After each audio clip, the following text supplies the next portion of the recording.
Hello everyone and welcome to day 2 of the Magnus Carlsen Invitational semifinals. We have a very exciting game between Magnus Carlsen and Jan Nepomniachtchi. The first game ended in a draw and this is now the second game. It's a really crazy one. I'm sure you're going to enjoy it, so let's dive straight into it. So as you know, yesterday Jan won the match by winning one game and they drew the other three. So now Magnus needs to win the second day to force tiebreak. So let's see what happens.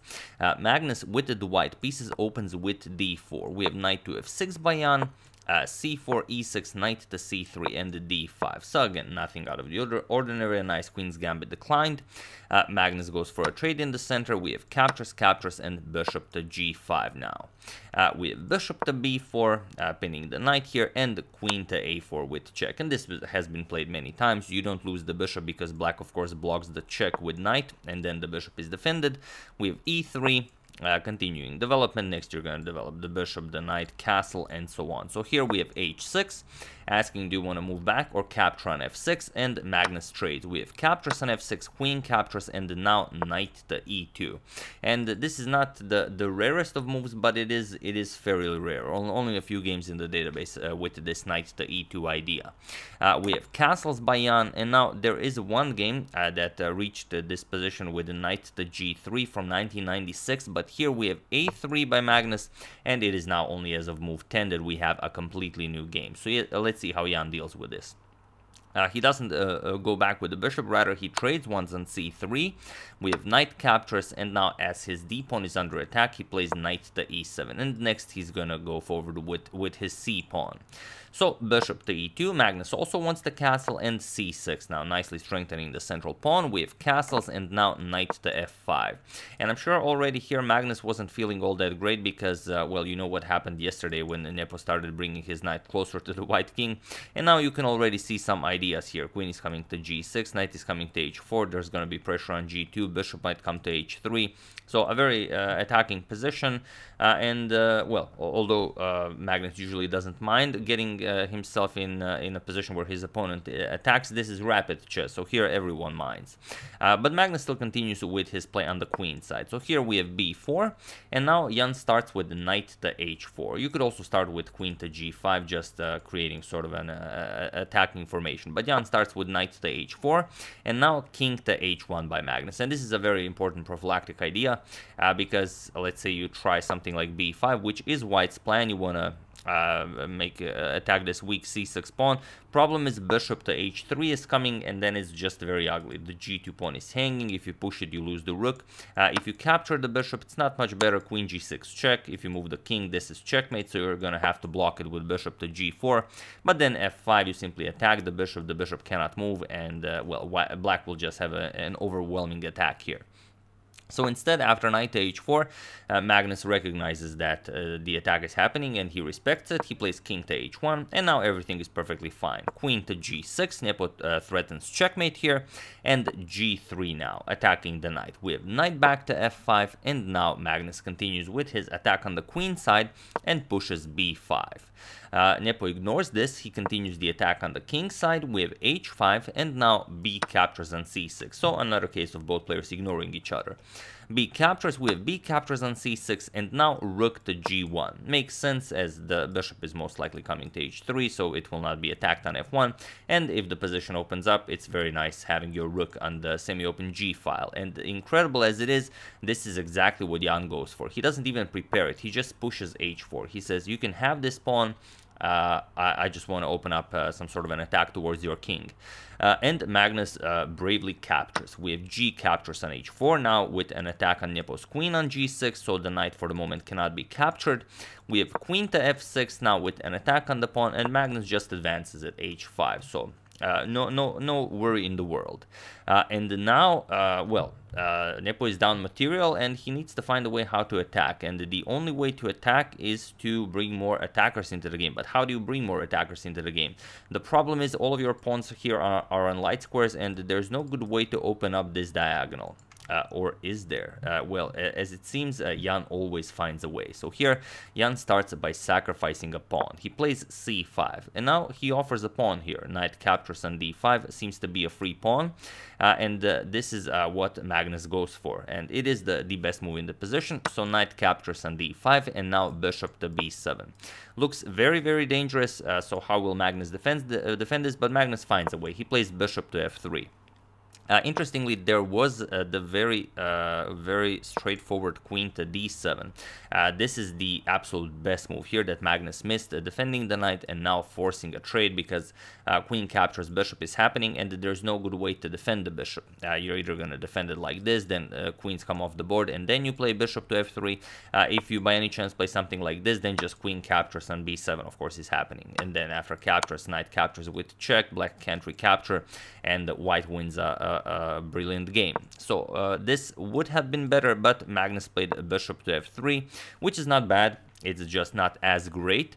And here Nepo has the trade. So bishop captures on d5, as this is, well, being threatened. So bishop captures on d5. We have bishop captures by Magnus, and now rook 8 to d8. We have queen 6 defending the bishop and now offering a queen trade, and Jan accepts. We have captures, and now c captures on d4.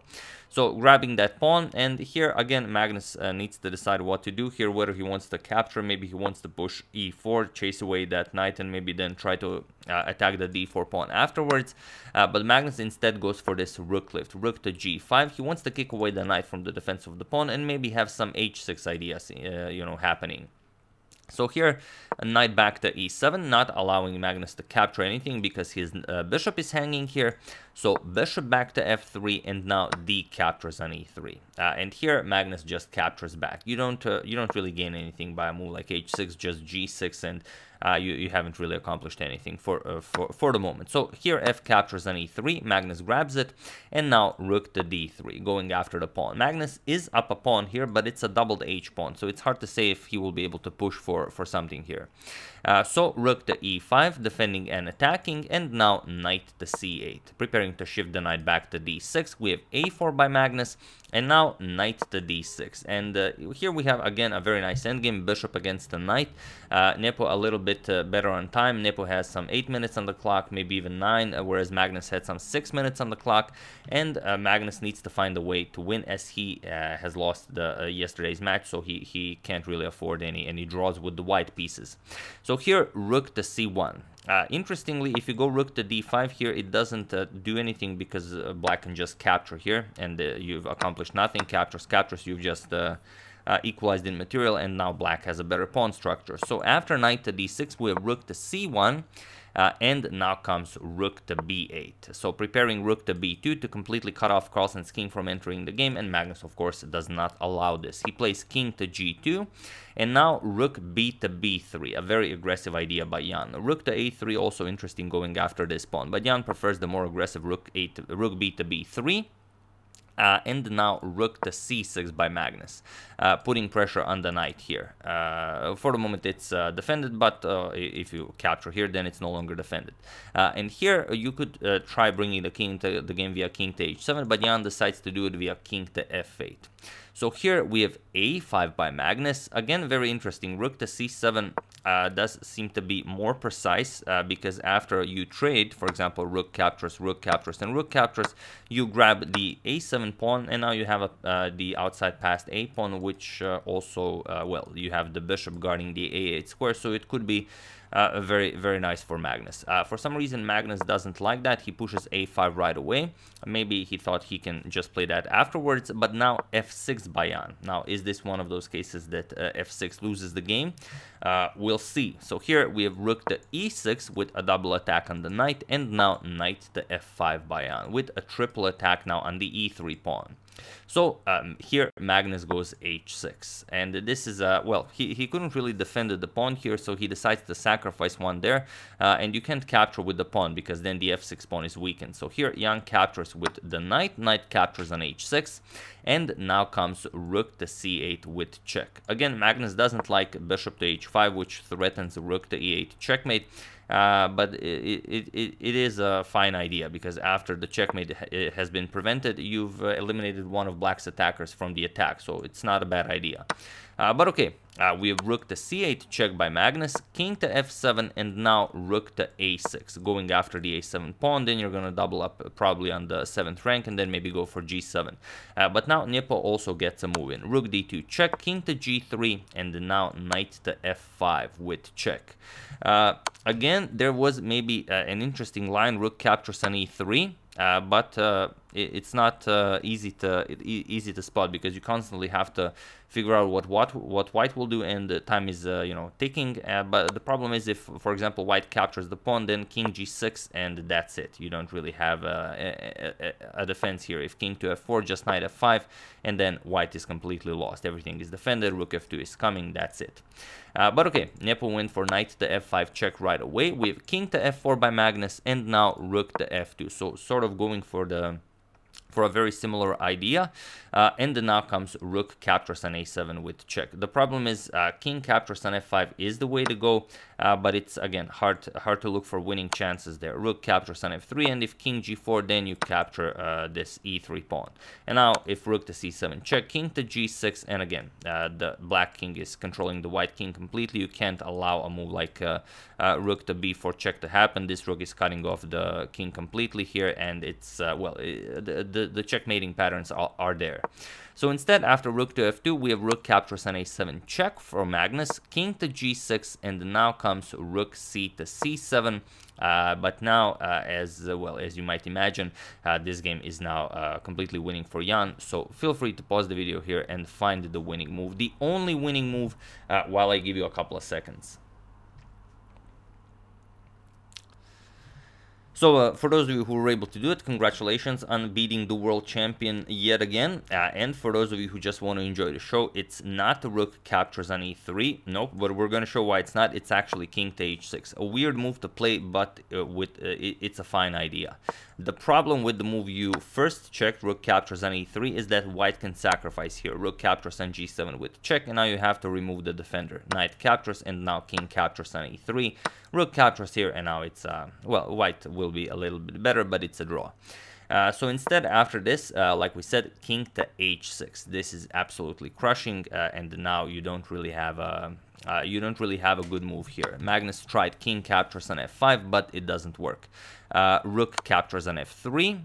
After king captures on f5, rook captures on e3 first. The problem with rook captures here is that you allow the king to go back with king to e4, so it's a good thing Jan didn't do that.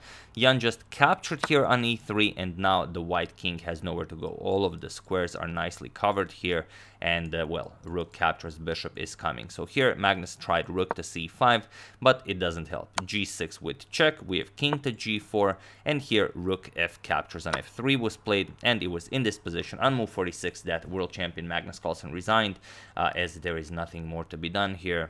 Checkmate is coming, or rather the rook on the 5th rank is preventing checkmate, but at what cost? Here, whatever you play, let's say you play something, rook to a6, doesn't really matter. f5 check on the next move will force Magnus to give up the rook, because his king has nowhere to go. So captures, Nepo would be up a whole rook, and that's just it.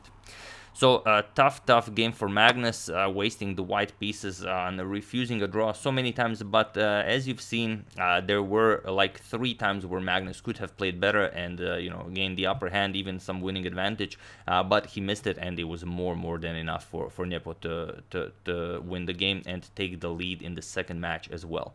So will we see Jan Nepo in the finals? Well, now Magnus needs to win both of the game 3 and game 4 to equalize and then force tiebreak. So we'll see if he can do it, or will the candidate surpass the champion. So yeah, that's the game. Hope you guys enjoyed it. Very sure Magnus didn't. I would like to thank Mr. Hoodie Guy, Connor Watts, David Kimura, Nicolas Tverkos, and Peter Smith for contribution to my channel. Thank you a lot. I really appreciate it.